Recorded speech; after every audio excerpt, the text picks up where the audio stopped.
Okay, cool. Hello YouTube, hello internet. This is the second little video I'm making to show some progress, because it's been almost a month now of working on my little side project. So let's have a look and see what's changed.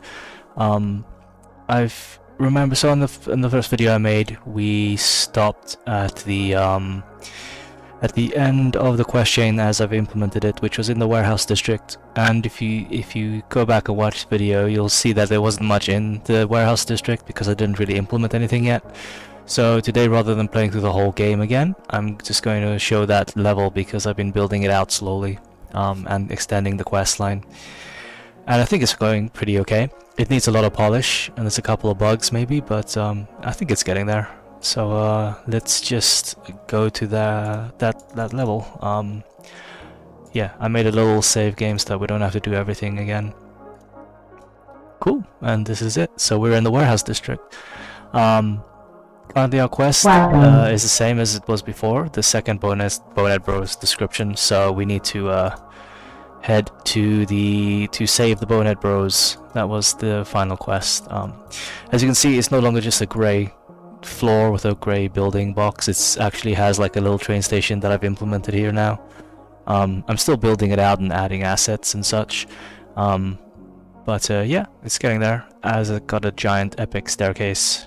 We also have UZ terminals now, so it's no longer just a purple square, it's an actual terminal. It's still placeholdery here, but you know, there's a little UZ terminal, it's an actual thing now.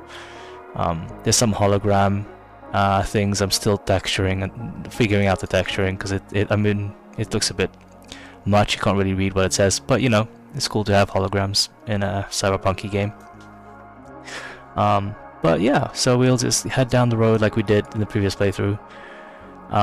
So the quest that we need to do is we need to go and rescue 2 Bonehead Bros who are trapped in a warehouse because they were supposed to do an exchange with a local gang, the Hexpunks, and something went wrong. So that's the kind of the gist of the quest line we're on. Previously there was just pretty much the grey building with a door that you could go into. So I've started implementing the actual patrols and enemies and such. So we have 2 different options here. So I can just about sneak in the shadows here.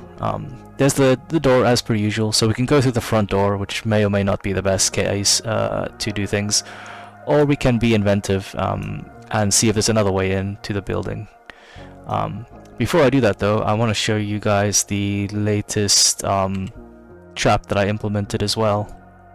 So I'm going to drop this trap here, and you can see there's like some gas that happens because the guard triggered it, and they'll be knocked out. It's a gas trap, so I'm pretty happy with the animation on the gas. I think it looks kind of neat. So no longer do we only have caltrops and the ability to knock people out, but we can also plant traps for them that'll knock them out as well. And you can see the gas trap. I'll show it again. The gas trap's range, it scales, so it starts small and it grows bigger as the gas evaporates. I have to use it on these 2 guards here who are like staring at the cargo container because there's lights up ahead and they will see me. So I'm just going to plant this here and see if they wander back. They'll trigger it. I don't know if I hit both of them. We'll see. Yeah, I did. Cool. And you can see there's a ladder here. So we could also go up to the ladder here. And this is the roof area. I'm still building out the roof area. There's not too many things there yet. But this is air vents, so we can jump down here. We've knocked everyone out just because it's the patrol. It's not too difficult because I've got, you know, debug mode and infinite ammo and infinite everything. So, and I play this level a lot, so I know the patrol routes really well. But it'll be more difficult in the final build of the game. So we can sneak in through the roof here, or we can go in through that door down there. So let's sneak in through the roof to see what it looks like on the inside of the warehouse. Cool. So we snuck into the roof. So we go up here, and we'll see some dialogue. So the Bonehead Bros portrait isn't the best. I'm not really happy with it. I need to change it, but for now it works, you know. It's better than just a placeholder. They're having an argument because apparently, oh, ignore that train. That's a bug. I need to fix it. The train flying through the building. They seem to have had a dispute about creatine, and creatine flavors. So that's kind of why they're very upset. So our objective now is to take out that sniper because it sounds like a sniper's shooting them. So if we check our quest again, need to take out the Hexpunk sniper before I get shot. So that's what we will do. Just wait for this guard to patrol back because if I go down the ladder now, she'll see me. Ah, cool. Will I be able to get there in time? Yeah, got her. So I'll just throw her here. This top patrol route's kind of buggy. I need to fix it. Oh. Okay, wait. Just use my gas trap. Knock her out. Cool. Put him over there in the corner. Another cool thing that I've been working on is I've been trying to get better with shaders. So I've been writing some shaders using the shader graph stuff in Unity, which is pretty cool. You can see this girder here. It could be quite annoying or frustrating to players if like something patrolled underneath it. So I made it so that it dithers if you zoom into it. So you can zoom in a bit, and you can see through it. You can see here it kind of gets semi-transparent.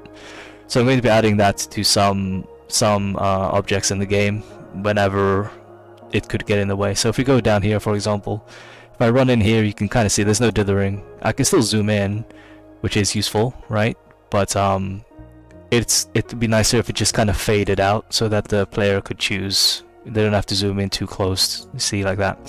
But yeah, that's pretty cool. I also have another shader effect that I've been using. YouTube tutorials for the shader effects are so useful. Big shout out to the YouTube people on making Unity tutorials. That's really useful. But I'll show you guys that. It's for a side quest. I'll show you guys in a bit. But let's just get through this quest first. So let's climb up here. It's gonna knock out this guard. And normally the guard at the bottom sees me when I do this. They kind of fall through the floor up here just because I need to fix the collision a little bit. I'm gonna try and run into the shadow before he turns around. Got it. Put him there. So this is the sniper. So they're remote controlling the sniper rifle. I'm quite proud of my little sniper rifle that I drew because, you know, I'm not the best artist. I'm still trying to get better. But it looks pretty cool, I think. Anyway, let's knock out this sniper. Boop. Shooting stop. Maybe it's a trick. So now should be good to go down and talk to the Bonehead Bros. So we should be able to head down now. We can't go down this side. So we have to double back the way we came.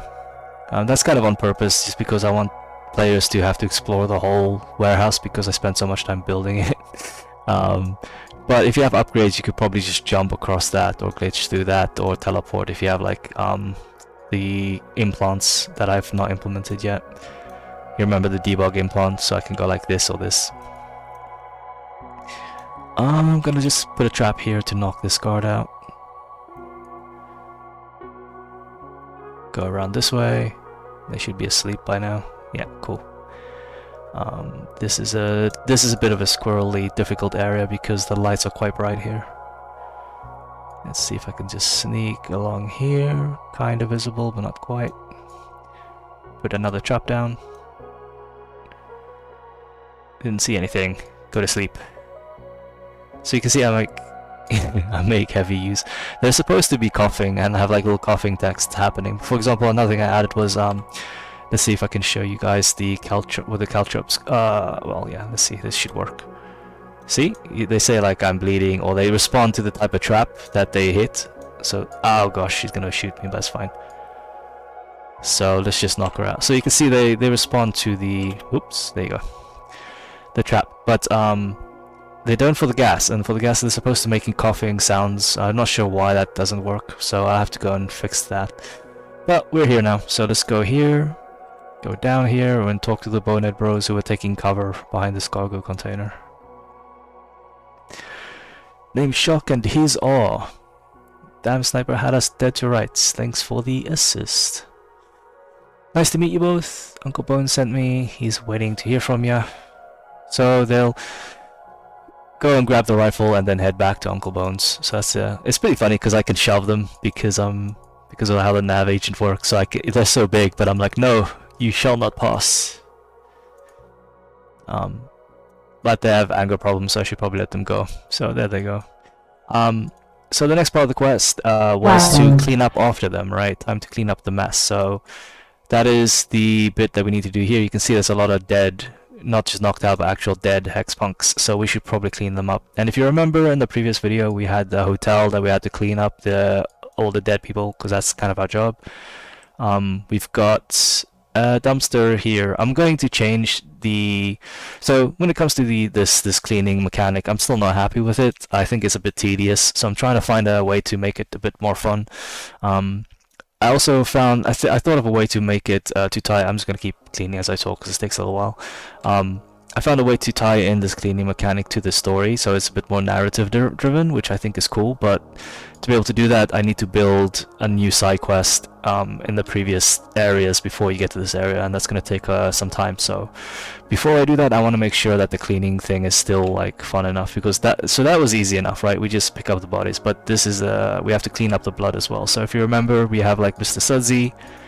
We make the blood wet because it's caked on. We use our trusty sponge and we clean, and that should be fine. And then we just have to keep doing that for all the spots. So my plan at the moment is to like have different things you need to clean, and the quicker you do it, the higher your grade, your cleaning grade you get.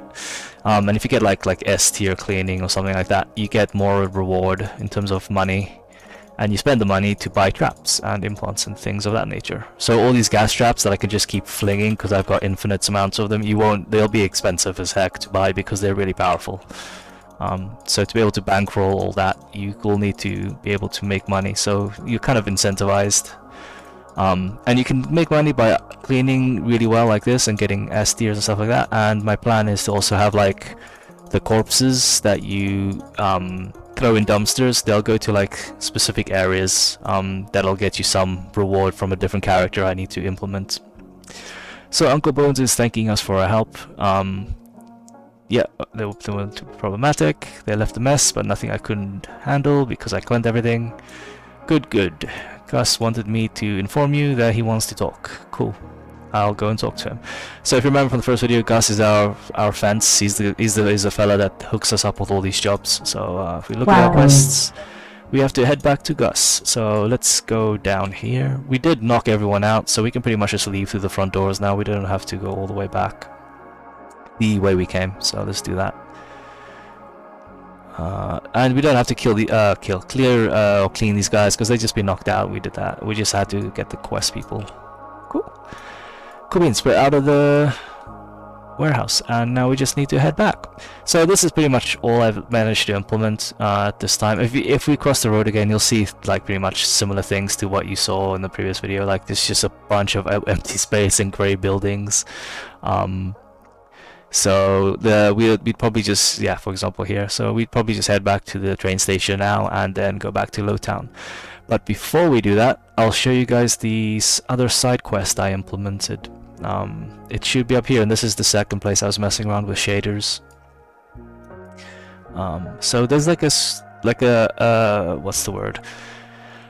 Junkyard here. It's not completely implemented yet, but it's filled with all of these glitching little robots. I'm gonna change the model because these are Secubots, and you see them later on in the game. So they're actually like they're pretty difficult to like fight because you shouldn't be able to knock them out because they're like security robots. But for here, just pretend that they're normal cleaning robots, and they're all kind of like freaking out. But if we keep going.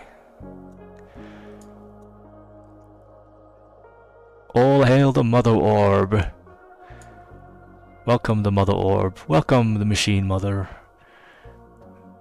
So this is there's some trouble afoot inside this junkyard, and the robots are freaking out that because they're already malfunctioning, but they've hooked up a bunch of generators and there's some weirdness. I mean, I still need to draw the cable, so these generators need to be cabled up into the giant Mother Orb, which you can see is kind of glitching out here, and there's a bunch of like robots surrounding them. just kind of preaching and chanting.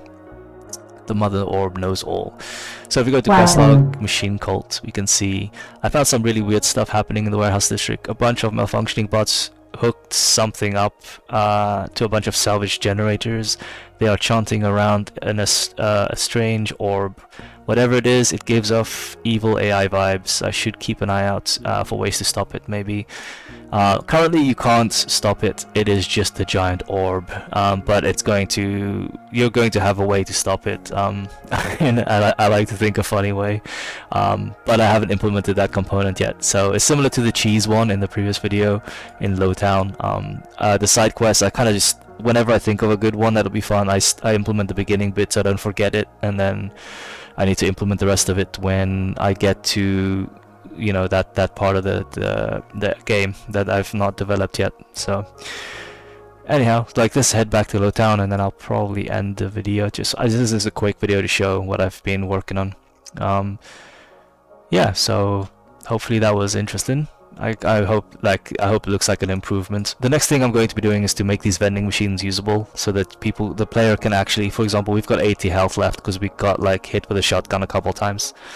So it'd be cool if you could spend some money, because we've got 550 bucks to like heal, and I think vending machines will heal you for like, I don't know, either between 10 or 25. I'm not too sure yet, but we'll see. There's also, we can't really get that well if I debug down there. There's like billboards and stuff here as well, so I've been building that out. But you won't really be able to see that unless I make it so you go down there. But let's head back to Lowtown. So we go here, Lion's End to Lowtown. And Lowtown is, as you expected, it's pretty the same as it was before, because I've been spending all my time working in the warehouse district. But I learned a lot from implementing that warehouse level, so all of this looks horrible now. So I'm going to, like, this textured floor is stretching and I need to fix that. The train's fine because it's, you know, it's the train. These walls are okay, but this is not good. Goodbye, Mr. Guard. But you know, I'll get there. Also, these vents are two-dimensional. Now that I see, if you saw in the warehouse district, I made them three-dimensional, just so that it looks a bit more interesting. This is I like the comic book flat 2D style for a lot of things, but for architecture, it looks pretty good if you 3D have things for 3D. Or have things in 3D. Sorry. Anyway, I'm rambling. I'm gonna stop now. Thanks for watching. See you guys in next time. Bye.